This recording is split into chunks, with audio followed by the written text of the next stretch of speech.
They clapped for him, again.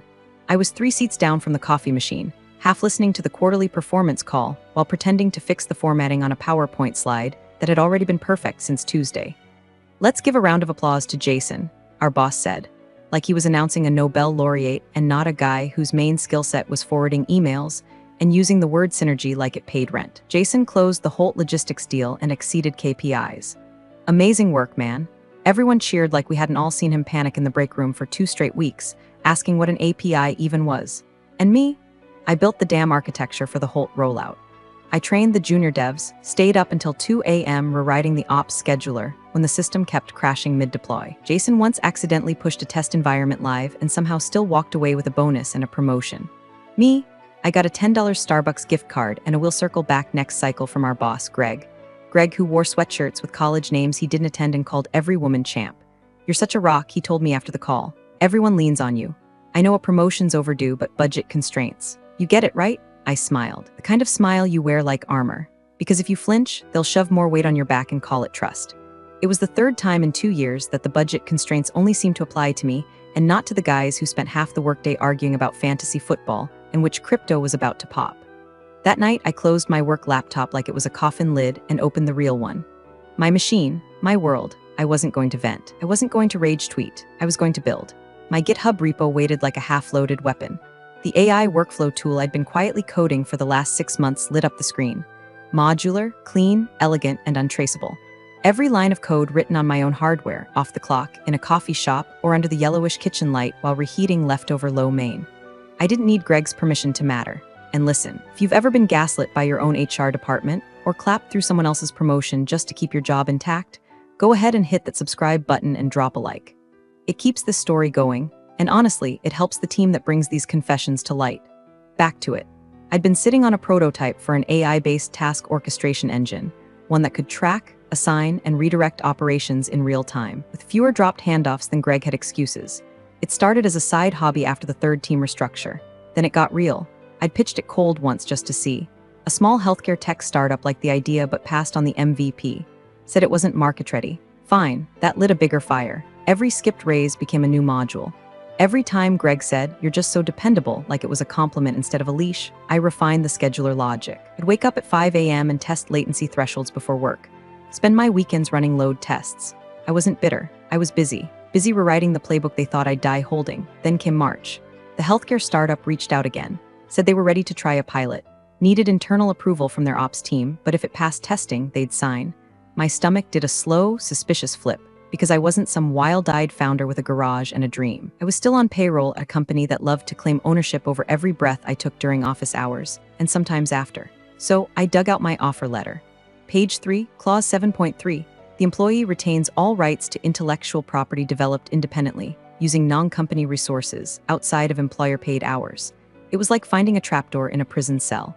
I printed that page, highlighted it, and slipped it into the red folder where I kept every ignored raise request, every thank you email, every let's talk in Q3, because something told me I was going to need it. They didn't know I had a side project. They didn't know I'd been building an exit plan in silence, but they were about to find out. The trick is to make your ambition look like burnout. I started leaving the office right at 5. No more staying late to fix someone else's spaghetti code. No more answering Slack messages at 10:30 p.m. because Greg just had one last question. I became boring on purpose. No more volunteering to lead Sprint Retro S. No more quick fixes before the demo.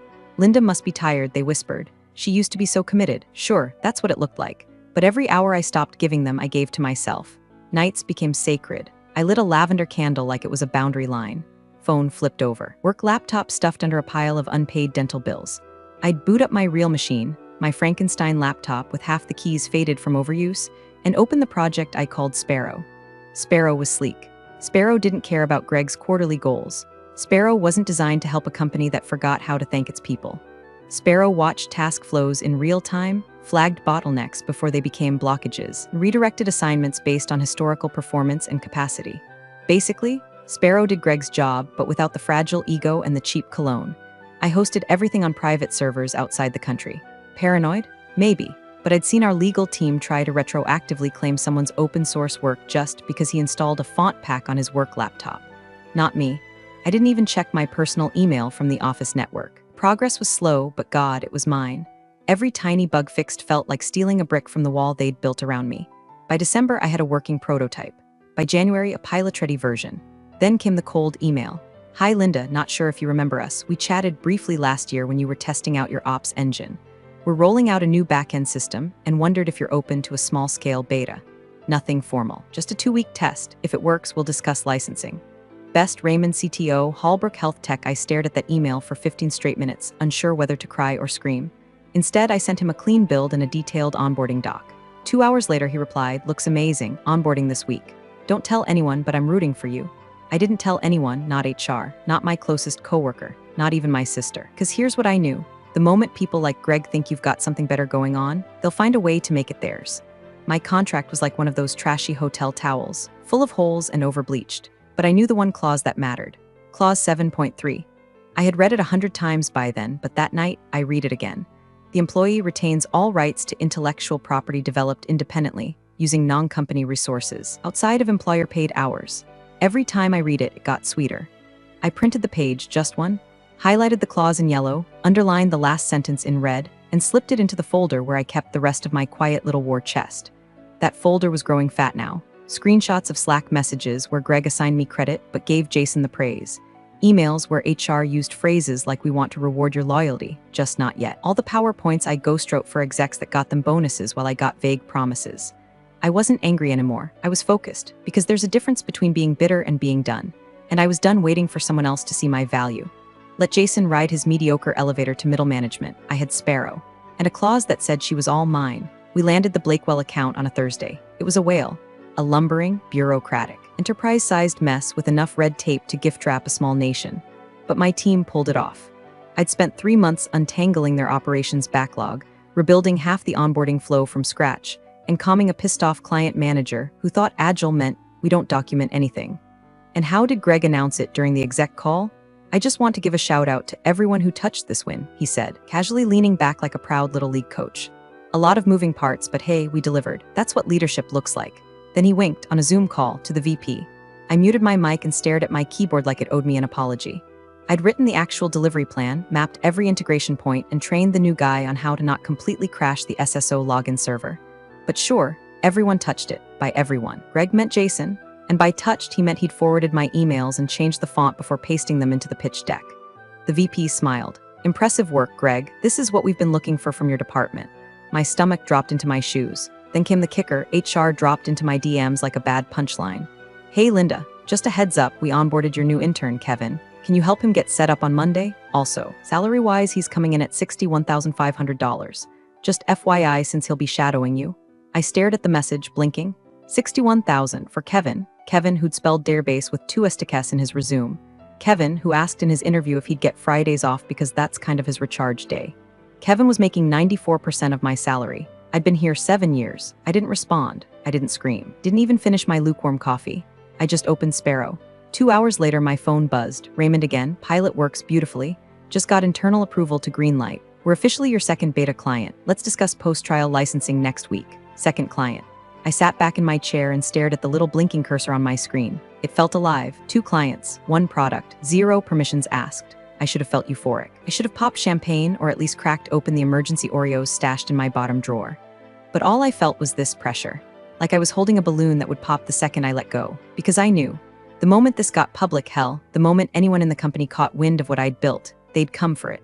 Greg would pivot from "you've been so quiet lately" to "we're launching this together," right?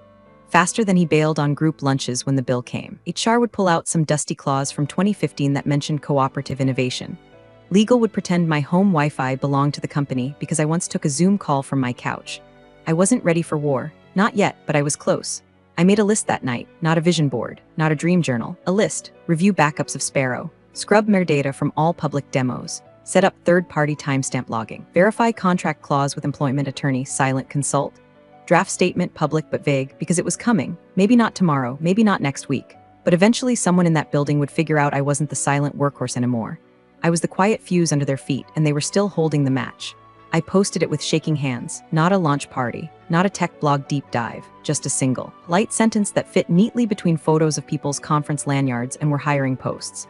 Excited to officially launch our product. Thanks to those who believed in the vision early. That was it. No taglines, no hashtags, no mention of Greg, the company, or the years I spent duct taping their chaos together with grace and unpaid overtime. Just a quiet release. A whisper. I closed my laptop and went to make a sandwich, thinking maybe 5 people would like it, 3 out of politeness, and 2 because they thought it was about a dog rescue. But by the time I finished washing the knife, there were 47 comments. Wait, you built this? Been following since your beta talk, congrats. I showed this to my team last quarter, amazing execution. You just raised the bar for ops tools. Can we talk about a partnership? Then came the DMs, 3 journalists. One from a SAS newsletter I'd subscribed to but never imagined hearing from. One from a startup podcast that once ghosted my cold email. And one from a mid-tier tech reporter who opened with, saw your LinkedIn post, looks like you've been busy. My phone started buzzing like a dying blender. The 6th buzz wasn't a stranger, it was Greg. Greg, we need to talk. Urgent. 5 minutes later, Greg, just saw your post. You should have run this by leadership. Followed by, Greg, call me now. The shift was immediate, like a calm lake turning black under a storm front. I didn't answer. I didn't even open the message thread. I just silenced my phone and sat back. The clock on my microwave said 2:43 p.m. By 2:49, my inbox had a message from a VC firm I'd pitched 8 months ago and never heard back from. The partner, Janelle, wrote, saw your product drop. Impressive traction. Can we hop on a call today? 15 mins, I hadn't even announced my clients yet. Hadn't shown a demo, but the idea was out, and that was all it took. LinkedIn wasn't just a platform, it was a flare gun, and I had just lit the sky up. I opened Greg's messages again. Read them slowly this time. We need to talk. You should have run this by leadership. Call me now. The gall. Like I'd just borrowed the company stapler and opened a competing office. Like he forgot every ignored Ray's request. Every Friday night I stayed past dinner to save his deliverables. Leadership? Greg couldn't lead his way out of a group chat. Still, I could hear the next moves playing out already. Legal would start quietly pulling my system access logs. HR would schedule a quick sync under the guise of a wellness check. Some overpaid consultant in a glass office would try to draft an IP claim based on a Slack message I sent in 2021 that vaguely mentioned automation. They were going to come hard, so I did something small. I backed up Sparrow to a second off-site repository. I verified the server logs, and I added one new clause to my consulting proposal doc. Client must confirm full legal separation from previous employer. No conflicts, because this wasn't just a side project anymore. This was survival. This was me choosing to be loud after years of being leveraged in silence. And somewhere inside the polished chaos of Greg's rapidly crumbling empire, I knew a storm was already forming. I just wasn't going to be the one getting soaked. They didn't even put it on my calendar. No meeting invite, no time slot. Just an email from executive admin. Please be in conference room C at 10 a.m. tomorrow. Per CEO request. No subject line, no attachments, no context. It read like a summons. I stared at it for 10 full seconds, then calmly closed the tab, stood up, and walked to the printer with a different kind of focus. The red folder came with me. I'd kept it buried in my filing cabinet under expired insurance forms and a faded Valentine's card from my niece. Inside were the receipts, literal and metaphorical. Page 3, clause 7.3 from my original job offer, highlighted and dated. Timestamps from my private GitHub. Server logs showing nightly check-ins from my home IP. Screenshots of early design drafts, each watermarked with a time and date from after 6 p.m. Just for flavor, an org chart from 6 months ago showing Greg had removed my name from the client-facing deck without telling me. This wasn't prep, this was armor. That morning I wore a charcoal blazer, no jewelry, no makeup. Hair pulled back. I looked like someone ready to give a eulogy or file a lawsuit. At 9:59 I walked into conference room C. They were already there. Greg at the head, doing his best imitation of composed. 2 board members flanking him. Legal counsel, someone I didn't recognize, sat across from an empty chair clearly meant for me. Linda, Greg said, fake casual. Glad you could join us. I said nothing. Just sat down, unzipped my bag, and placed the red folder directly in front of me. You've been busy, he said, a smile twitching at the edge of his mouth like a glitch. I kept my face neutral. We were surprised to see your announcement yesterday, he continued. Like I'd announced an affair, not a product. It's raised a few concerns internally, mainly around IP and conflict of interest. I waited. That's when he dropped the act. You built it while employed here, he said, eyes narrowing. That makes it ours. We own your code, sweetheart. One of the board members, a gray-haired man who once called me Lisa for 6 months, actually chuckled. Greg turned to legal like a game show host tossing to a lifeline. Don't you walk her through what that means? The lawyer, a man in a slim gray suit with the dead eyes of someone billing by the hour, opened a folder and began to speak in the practiced, low voice of corporate enforcement. Words like proprietary overlap and fiduciary obligation floated across the table like smoke. I let him finish. Didn't blink. Then, without a word, I slid my red folder across the table and flipped it open to page 3. Clause 7.3. Highlighted, underlined, time-stamped, signed. Their lawyer glanced down, paused. Greg kept talking. Look, we're not trying to be punitive here, Linda, but you know how this looks.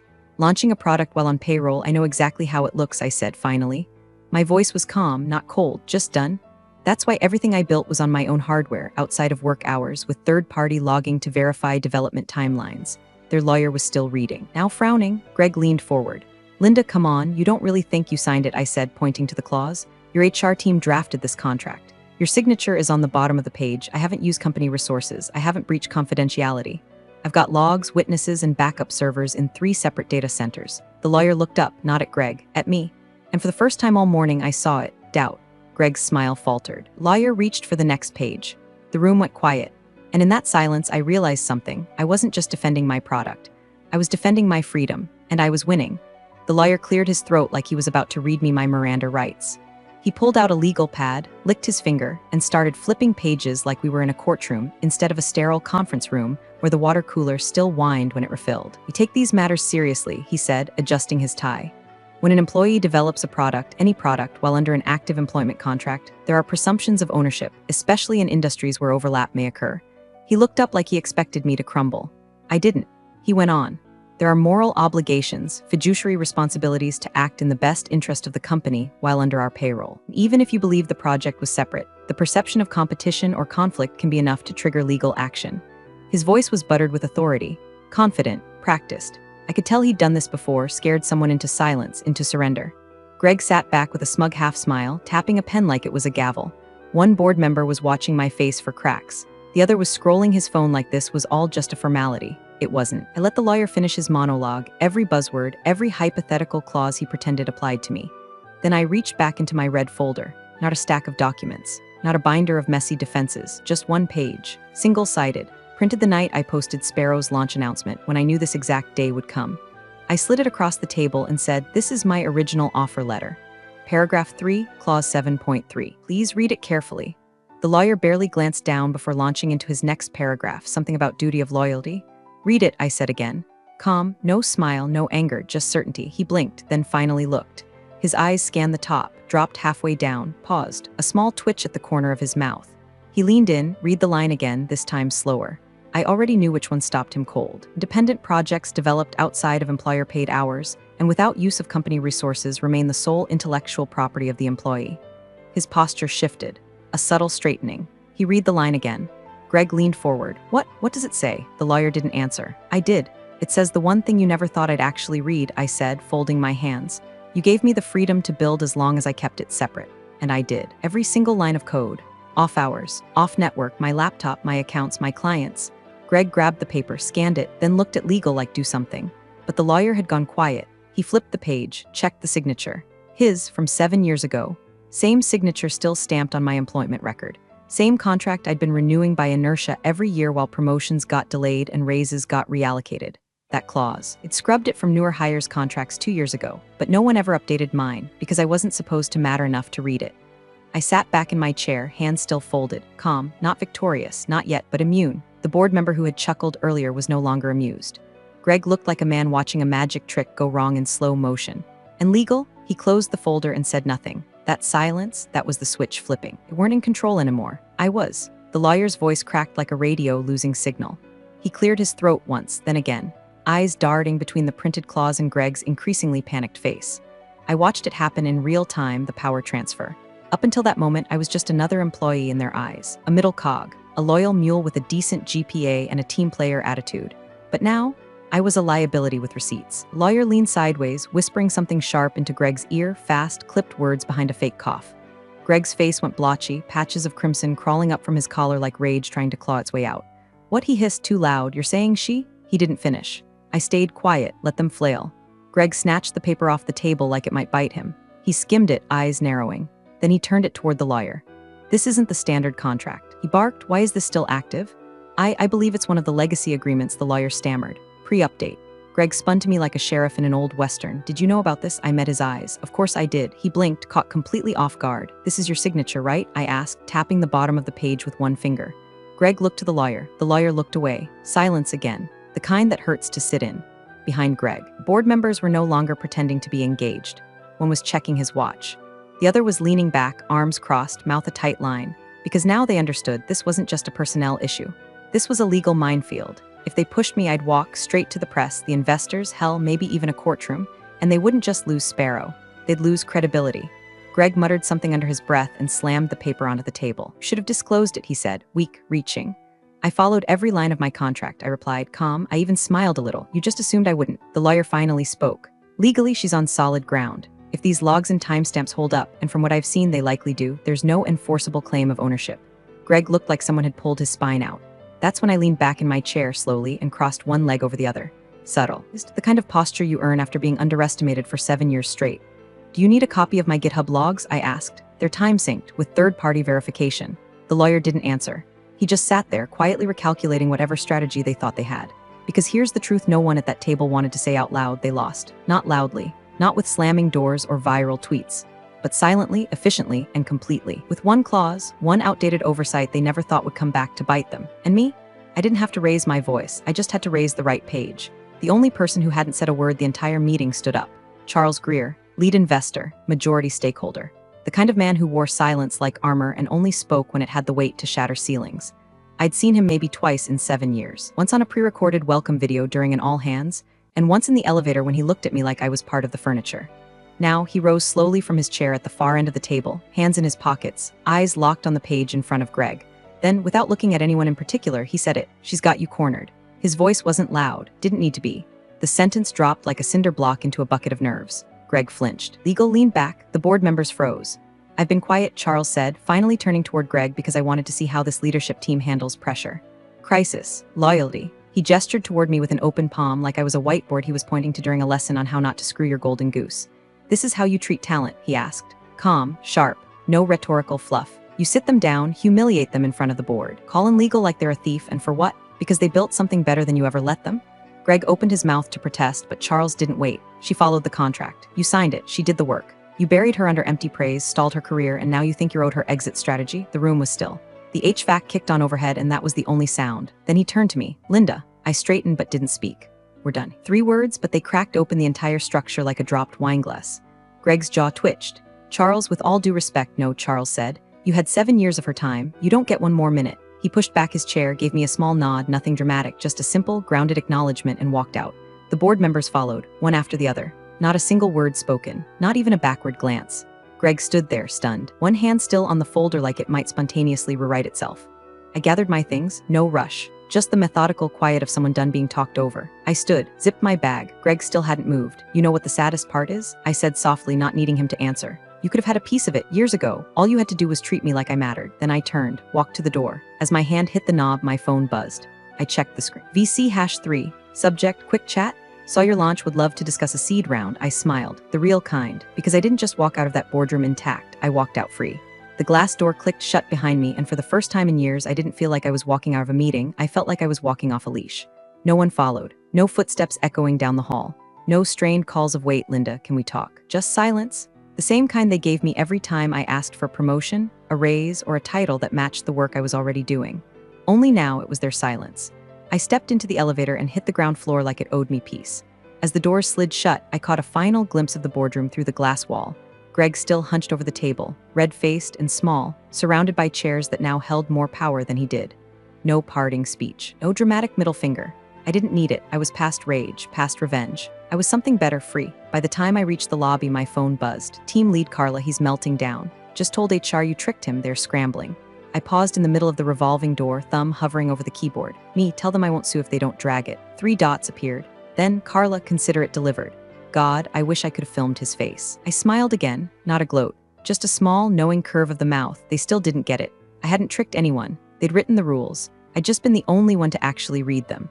I stepped out into the fall air, brisk, golden, sharp like truth, and kept walking.